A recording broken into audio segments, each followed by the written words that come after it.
El mundo de la metafísica ha sido explotado infinidades de veces, por el hombre e incluso podemos afirmar que para el deleite humano. Pero en ciertas ocasiones esto puede convertirse en un factor contraproducente.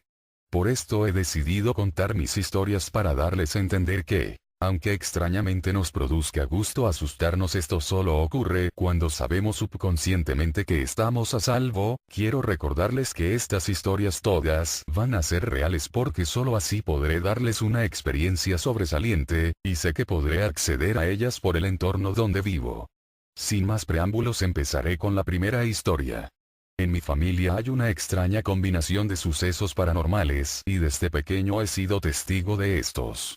La primera es de mi tío Esteban, quien es el menor de todos y desde muy pequeño se le han notado ciertos trastornos que al principio todos pensaban eran imaginación de él. Pero a medida que el tiempo pasó, se dieron cuenta que eran ciertas. Él decía, que no le gustaba dormir debido a que le era imposible no solo estar cómodo, sino conciliar el sueño porque se quejaba de que algo se acostaba con él, y sentía varios cuerpos a su alrededor pero solo cuando cerraba sus ojos y esto le atormentaba mucho. Él no lograba soportar esa idea y se pasaba para la cama de mis abuelos, pero al despertar mis abuelos notaron que aparecían con marcas extrañas en el cuello, rasguños y con pesadillas que nunca imaginaron tener. Por ende consultaron con un especialista en cosas paranormales y les dijo que a mi tío lo perseguían brujas, que esto no era común pero que estos espíritus se aglomeraban en su cama y así dormían con él. Y que estos espíritus malignos no le hacían daño porque él había nacido con ese don de sentir esas cosas. Pero que las personas que durmieran con él iban a resultar afectadas. Él dijo que habían maneras para evitar este suceso, pero que tenían riesgos en los cuales resultaría mi tío desquiciado por lo peor muerto. A ellos le asustó mucho la idea y decidieron no hacer nada.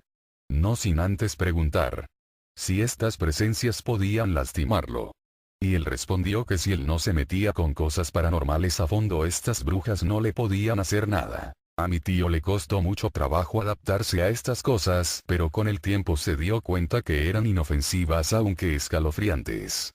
Decidió empezar a tocarlas y las describió como cuerpos humanos excesivamente delgados con piel parecida a la de una gallina, totalmente calvas y desnudas. Cuando yo le pregunté acerca del rostro de estas cosas él me dijo que le daba mucho miedo tocarles la cara porque no sabía aún qué eran capaces de hacer. Por tanto solo por curiosidad le empecé a pedir que lo hiciese. Tengan en cuenta que llevaba ya 7 años con este problema y había perdido el miedo en parte a estos espíritus, entonces me prometió que la próxima vez que fuese a visitarlo me relataría cómo eran los rostros de estas cosas. Luego de esto, fui a la casa de mis abuelos para averiguar qué había ocurrido con la petición que le hice a mi tío. Entonces saludé rápidamente a mis abuelos y luego fui a preguntarle acerca de esto. Entonces él me respondió. Cuando intenté tocar su cara la primera noche, escuché un graznido a medida que me iba acercando a su rostro. Lo que me heló la sangre y abstuve mi curiosidad para la otra noche. A la segunda noche decidí que como estas cosas solo aparecían cuando yo cerraba mis ojos, yo tocaría su rostro rápidamente y abriría mis ojos para evitar cualquier desgracia o daño que pudiesen infligirme estas brujas. Y así lo hice. Pero cuando me acercaba a su rostro podía oír el graznido de nuevo y una encorvación de su espalda huesuda en la mía. Continué con el plan original hasta que la maldita bruja se empezó a mover y yo abrí mis ojos rápidamente con el fin de no sentirla más. Me dijo que desde que yo le había dicho que me contara más cosas acerca de ese fenómeno, a él también le había dado curiosidad y empezó a indagar más y se dio cuenta de que había más de una bruja en su cama. Y que tenían características similares pero otras eran muy distintas. Y que no siempre eran las mismas las que se le acostaban a su lado. Describió también una en especial que le llamó la atención porque su piel parecía más cálida que la del resto. Pero me dijo que esta tenía la piel como la de un perro con sarna.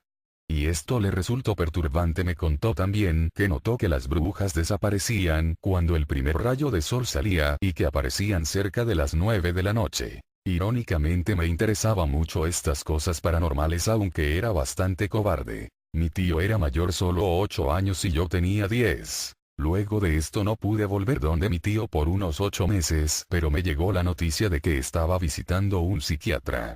Y tiempo después que estaba actuando violento y que se comportaba diferente. Entonces fui a visitarlo, pero mi abuela me dijo que los doctores le habían diagnosticado esquizofrenia. Esto me resultó rarísimo ya que no conocía el término. Le pregunté a mi padre, quien me contó que esto era un trastorno mental muy común y que no tenía cura. Al oír esto me sentí muy mal. Mi padre me dijo que lo que a él le pasaba no era una mentira. Que él sentía que a veces lo privaban mientras dormía, pero esa es otra historia que les contaré luego. Yo decidí hablar con él. Pero ya no era el mismo y tenía heridas en su rostro y manos que él mismo se había hecho debido a la enfermedad, y aunque me alcanzó a reconocer se encontraba retraído. Y tenía leves momentos de lucidez. Se quejaba de que lo perseguían espíritus y cosas que no podíamos ver. Además que sus odichos también le hablaban y él debía golpearse de la desesperación que le producía al escucharlos. Yo me sentí culpable al principio porque atribuí su cambio a mi petición. Pero luego, en uno de esos momentos en los que recobraba su razón, me dijo que ya había soñado con esto y que no era en lo absoluto culpa mía. Después de eso su vida cambió. Y lo empezaron a internar en centros de rehabilitación, pero ninguno de estos cambió nada. Aún hoy en día lo veo y me siento ensimismado por cómo se encuentra. No sé si esas malditas brujas fueron las que ocasionaron esto. O algún otro ente. Pero jamás he dudado de la veracidad de sus relatos. No espero que les haya gustado. Porque en lo personal a mí no me gustó su desenlace, pero al final logré por acostumbrarme al complejo de condiciones en el que transcurre mi vida. Gracias por escuchar, y si les gustó sigan oyendo, que aún tengo bastantes historias y todas son reales. Además las voy a ilustrar yo mismo para que no se tornen tediosas o aburridas. Hasta la próxima.